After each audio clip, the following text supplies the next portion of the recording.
Hey everyone, I hope आप सब ठीक होंगे। आज हम आपके लिए जो मूवी एक्सप्लेन करने वाले हैं उसका नाम है अनफेथफुल।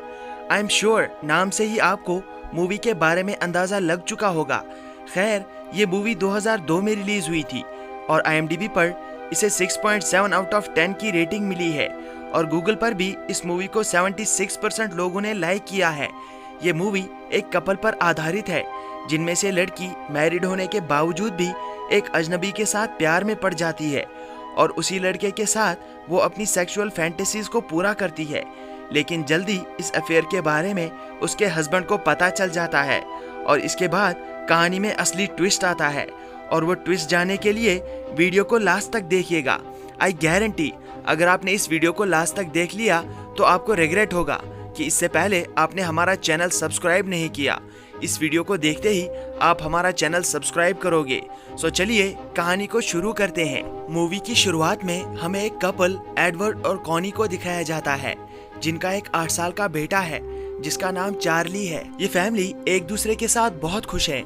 एक दिन चार्ली और एडवर्ड के घर से बाहर जाने के बाद कॉनी शॉपिंग के लिए बाहर जाती है, लेकिन बाहर बहुत तेज हवाएं चल रही थी। इसी तूफान में वो एक लड़के से टकरा जाती है जिसका नाम पॉल होता है। कॉनी के घुटने पर चोट लग जाती है। पॉल वही पास में ही रहता था, इसीलिए वो उसे अपने घर पे इनवाइट करता है। अंदर जाने के बाद कॉनी अपने घुटने पर फर्स्ट एड लगाती है। कॉनी पॉल से पहली बार मिल रही थी, इसीलिए वो वहाँ पर कंफर्टेबल नहीं थी। वो जल्दी वहाँ से निकल जाती है, लेकिन जाते जाते पॉल उसे एक बुक देता है जिसके अंदर पॉल का नंबर लिखा हुआ था। रात में कॉनी अपने हस्बैंड एडवर्ड के पास आती है और उसके साथ इंटीमेट हो जाती है, लेकिन वहीं पर हमें पता चल जाता है कि इनके रिश्ते में कहीं न कहीं कोई कमी जरूर है। अगले दिन जब एडवर्ड ऑफिस जाता है तो कॉनी उस बुक से पॉल का नंबर निकालकर पॉल को कॉल करती है और पॉल उसे अपने घर पे इनवाइट करता है। जैसे ही कॉनी पॉल के घर पे पहुंचती है तो पॉल कॉनी के साथ फ्लर्ट करना स्टार्ट कर देता है। कॉनी के एक्सप्रेशन से हमें साफ पता चल जाता है कि वो भी पॉल को नहीं रोकना चाहती। कॉनी को पॉल बहुत पसंद आ जाता है और अब कॉनी रोज रोज पॉल के घर पे जाती है। एक दिन कॉनी और पॉल साथ में डांस करने लगते हैं और डांस करने के बाद कॉनी और पॉल पहली बार इंटीमेट हो जाते हैं। कॉनी रोज एडवर्ड से काम का बहाना बनाकर पॉल को मिलने जाती थी। आज के दिन उसने एडवर्ड से कहा था कि वो किसी फ्रेंड के पास फंड रेजिंग के लिए जा रही है, लेकिन दूसरी तरफ वही फ्रेंड एडवर्ड से मिलता है। एडवर्ड उससे फंड रेजिंग के बारे में पूछता है तो वो फ्रेंड उसे बताता है कि मैं बहुत टाइम से इस शहर से बाहर गया हुआ था, मैं अभी अभी वापस लौटा हूँ, तो मेरे पास वो कहाँ से आ सकती है। यहाँ पर पहली बार एडवर्ड को शक होता है कि कॉनी उससे कुछ छुपा रही है, लेकिन घर पहुंचकर वो कॉनी से इस बारे में कुछ भी डिस्कस नहीं करता क्योंकि वो सारी सच्चाई का पता लगाना चाहता था। अगले दिन एडवर्ड कॉनी से कहता है कि आज मैं तुम्हें लंच पर लेकर जाना चाहता हूँ, लेकिन कॉनी उसे मना कर देती है। वो कहती है कि आज एक ब्यूटी सैलून में उसका अपॉइंटमेंट है, लेकिन एडवर्ड जब ब्यूटी सैलून में कॉल करता है तो वहाँ पर उसे बताया जाता है कि यहाँ पर आज उसका अपॉइंटमेंट नहीं है। अब एडवर्ड को कंफर्म हो जाता है कि उसके पीठ पीछे कुछ बहुत बड़ा चल रहा है। वहीं दूसरी तरफ कॉनी पॉल से मिलने आती है। उसके घर पर ये दोनों इंटीमेट हो जाते हैं। कॉनी अब पॉल के बिना नहीं रह पा रही थी, इसलिए वो रोज रोज उससे मिलने आ रही थी। सच्चाई का पता लगाने के लिए एडवर्ड एक प्राइवेट डिटेक्टिव को हायर करता है और उसे कॉनी पर नजर रखने के लिए कहता है। यहाँ सीन कॉनी की तरफ मुड़ता है। वो अब बहुत डिस्टर्ब हो चुकी थी। वो 24 घंटे सिर्फ पॉल के बारे में सोचती रहती थी। जब भी एडवर्ड घर से बाहर जाता था तो कॉनी पॉल के पास जाकर उसके साथ इंटीमेट हो जाती थी। यहाँ दूसरी तरफ वो डिटेक्टिव एडवर्ड से मिलता है और वो उसे पॉल और कॉनी की कुछ फोटोज देता है। उन फोटोज को देखने के बाद एडवर्ड पूरी तरह से टूट जाता है। वहीं हम कॉनी को देखते हैं जो एक ग्रोसरी स्टोर में शॉपिंग करने के बाद सीधे पॉल के घर चली जाती है, लेकिन बाहर ही वो उसे एक लड़की के साथ देखती है। वो पॉल और उस लड़की को फॉलो करती है और जैसे ही उनके पास पहुंचती है तो वो पॉल को मारने लगती है। वो उसे कन्फ्रंट करती है कि अभी तक वो उसे धोखा क्यों दे रहा था। उसे दूसरी लड़की के साथ देखने पर कॉनी का दिल पूरी तरह से टूट जाता है, इसीलिए वो पॉल के साथ ब्रेकअप कर लेती है। लेकिन पॉल उसके सवालों का कोई जवाब नहीं देता, उल्टा वो उसे दीवार के साथ लगाकर उसके साथ इंटीमेट हो जाता है। तब तक एडवर्ड भी पॉल का एड्रेस पता करके उसके घर पे पहुंच जाता है। पॉल उसे अपने घर में आने देता है, लेकिन घर की हालत देखकर एडवर्ड को पूरा शक हो जाता है। यहाँ पर वो बहुत बार इंटीमेट हो चुके हैं।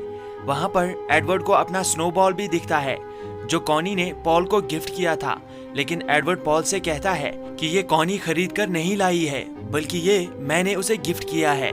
एडवर्ड को बहुत गुस्सा आता है और वो उसी स्नो ग्लोब से पॉल के सर पर बहुत बार मारता है, जिससे वहीं पर पॉल की डेथ हो जाती है। एडवर्ड जब वहाँ से सारे सबूत मिटाने की कोशिश करता है तो फोन को साफ करते वक्त कॉनी का एक वॉइस मेल प्ले होता है, जिसमें वो पॉल से कह रही थी कि अब मैं इस रिलेशनशिप को और देर तक कंटिन्यू नहीं कर सकती, क्योंकि मैं अपनी फैमिली से झूठ नहीं बोल सकती। वॉइस मेल सुनने के बाद एडवर्ड उसे डिलीट कर देता है ताकि किसी को कॉनी पर शक ना हो, और खुद सारे सबूत मिटाकर पॉल की लाश को अपनी गाड़ी में डाल देता है और चार्ली का प्ले देखने के लिए स्कूल में आ जाता है, जहाँ पर वो ऐसा प्रिटेंड करता है कि जैसे कुछ भी नहीं हुआ। रात में वहाँ से निकलते वक्त जब वो लोग गाड़ी में होते हैं तो उनकी गाड़ी को पीछे से कोई ठोक देता है, लेकिन एडवर्ड वहाँ पर डिक्की नहीं खोलता क्योंकि उसमें पॉल की लाश भरी होती है। उसे डर था कि कहीं किसी को लाश के बारे में पता न चल जाए, इसीलिए वो उस आदमी से बिना पैसे लिए वहाँ से गाड़ी लेकर चला जाता है। और रात में जब उसकी फैमिली सो जाती है तो अपनी गाड़ी लेकर एक डंप यार्ड में आ जाता है, जहाँ पर वो पॉल की लाश को दफना देता है। लेकिन कुछ दिन बाद एडवर्ड के घर पे डिटेक्टिव आता है जो कॉनी से पूछताछ करना चाहता था। वो बताता है कि पॉल की बीवी ने हमारे पास कंप्लेंट की है कि वो बहुत दिनों से मिसिंग है, लेकिन जब हम उसके घर पे गए तो वहाँ पर हमें आपका नंबर मिला। आप पॉल को कैसे जानती हैं? कॉनी पॉल के साथ अपनी रिलेशन के बारे में कुछ भी नहीं बताती। वो कहती है कि वो पॉल से एक फंड रेजिंग इवेंट में एक बार मिली है, लेकिन डिटेक्टिव्स के जाने के बाद कॉनी पॉल की दी गई सारी चीजों को डस्टबिन में फेंक देती है। वो नहीं चाहती थी कि किसी को उन चीजों के बारे में पता चले।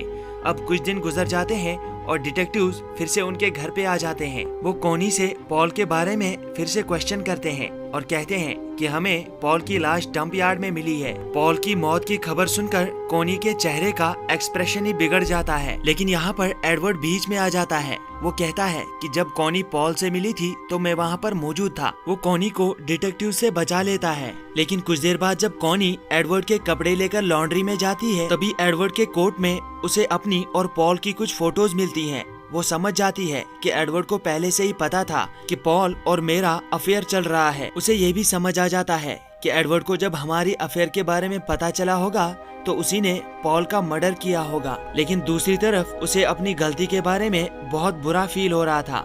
रात में वो एडवर्ड से पूछती है कि तुमने पॉल के साथ क्या किया।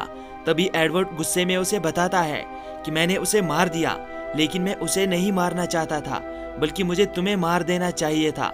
मैंने तुम्हें इतना प्यार दिया और बदले में तुमने मुझे धोखा दिया। अगली सुबह कॉनी को घर में वही स्नो ग्लोब मिलता है जो उसने पॉल को गिफ्ट किया था।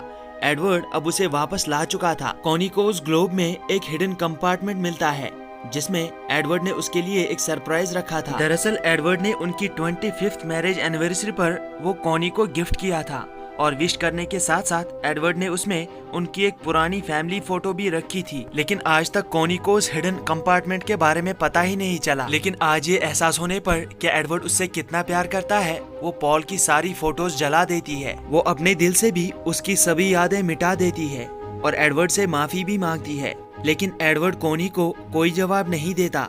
रात में जब ये तीनों एक पार्टी में जाते हैं, वहाँ पर कॉनी एडवर्ड के करीब आने की कोशिश करती है। वो एडवर्ड के साथ डांस करती है और उससे फिर एक बार माफी मांगती है, लेकिन वहाँ से वापस आते वक्त एडवर्ड अपनी गाड़ी एक पुलिस स्टेशन के सामने रोकता है। कॉनी को लगता है कि एडवर्ड शायद खुद को पुलिस को सरेंडर करना चाहता है क्योंकि उसने पॉल का मर्डर किया था। इसीलिए वो एडवर्ड से कहती है कि हम यहाँ पर अपना सब कुछ बेचकर दूसरे शहर में रहने के लिए चले जाएंगे। पुलिस को अगर सच्चाई पता चल भी गई कि तुमने पॉल का मर्डर किया था, फिर भी वो हम तक नहीं पहुँच पाएंगे क्योंकि हम तब तक बहुत दूर निकल चुके होंगे और वहीं पर हम अपनी जिंदगी की नई शुरुआत करेंगे। एडवर्ड भी इसके लिए तैयार हो जाता है और कॉनी को किस करता है और इसी के साथ ये मूवी भी खत्म होती है।